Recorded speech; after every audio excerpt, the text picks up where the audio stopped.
श्री शिवाय नमस्तुभ्यम। दोस्तों, आप सभी लोग जानते हैं कि शारदीय नवरात्रे चल रहे हैं और इन नवरात्रों की जो अष्टमी और नवमी तिथि है उसको लेकर आप सभी लोगों के मन में बड़ा ही कंफ्यूजन बना हुआ है कि आखिर हम अष्टमी किस दिन मनाएं और नवमी किस दिन मनाएं। क्योंकि अष्टमी के दिन कई सारे लोगों के घर में एक अलग पूजन होती है, विशेष पूजन होती है। कई सारे लोगों के घर में वही पूजन नवमी तिथि के दिन होती है। और दोस्तों, कई सारे लोग अष्टमी तिथि के दिन क्या करते हैं, कन्या भोजन कराते हैं। कई सारे लोग नवमी तिथि के दिन कन्या भोजन कराते हैं, जिस वजह से दोस्तों नवरात्रि की अष्टमी और नवमी तिथि बहुत ही ज्यादा विशेष हो जाती है। और इस बार जो है यहाँ पर अष्टमी और नवमी को लेकर एक बहुत बड़ा कंफ्यूजन है कि आखिर नवरात्रि में ये जो अष्टमी और नवमी तिथि है क्या एक ही दिन पड़ रही है या अलग अलग दिन पड़ रही है। तो इसका सारा जो भी चीजें हैं वो हम आपको बता देते हैं कि आखिर आपको अष्टमी किस दिन माननी है, कन्या पूजन करा रहे हैं तो वो किस दिन करना है, और नवमी तिथि किस दिन मानना है, उसकी पूजन कब करना है। ये सारी चीजें हम आपको यहाँ पर बता देते हैं। देखिए, सबसे पहले चीज जो शारदीय नवरात्रि चल रहे हैं इसकी जो अष्टमी तिथि है दोस्तों, वो यहाँ पर आपको कैलेंडर में वैसे भी दिख गई होगी कि वो 11 अक्टूबर की दी गई है। वैसे कैलेंडर में जो चीज दी जाती है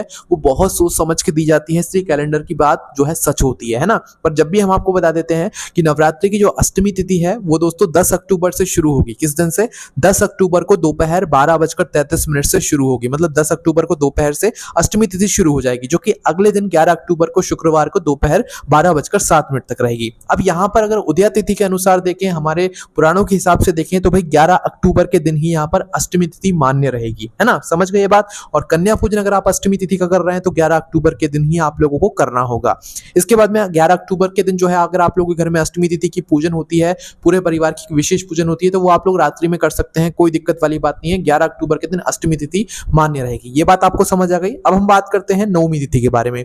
अब दोस्तों, जो नवमी तिथि शुरू होगी वो 11 अक्टूबर के दिन दोपहर के 12:08 से, मतलब 12:07 तक रहेगी हमारी अष्टमी तिथि, और 12:08 से शुरू हो जाएगी नवमी तिथि, जो कि दोस्तों अगले दिन 12 अक्टूबर को शनिवार के दिन सुबह 10:58 तक रहेगी। मतलब लगभग 11 बजे तक जो है ये आपकी नवमी तिथि रहेगी। इसके बाद से दशहरा प्रारंभ हो जाएगा, दशमी तिथि प्रारंभ हो जाएगी। अब दोस्तों, यहाँ पर जो अष्टमी और नवमी तिथि है वो विशेष रूप से एक ही दिन यहाँ पर मनाई जाएगी, है ना। क्यों मनाई जाएगी? देखो, 11 अक्टूबर के दिन ही यहाँ पर अष्टमी रहेगी और जो है यहाँ पर और नवमी तिथि रहेगी, है ना। अब इसका कारण क्या है? देखो, 11 अक्टूबर के दिन आप लोग जो है यहाँ पर कन्या पूजन भी करा सकते हो, क्योंकि कन्या पूजन जो है, कन्या भोजन जो है वो सुबह से लेकर दोपहर के समय के बीच में कराया जाता है ना। और अगर हम लोग नवमी तिथि की बात करें तो नवमी तिथि 12 अक्टूबर को सुबह 11 बजे तक ही रहेगी। अब 11 बजे तक आप लोग कोई काम ही नहीं कर पाओगे, है ना।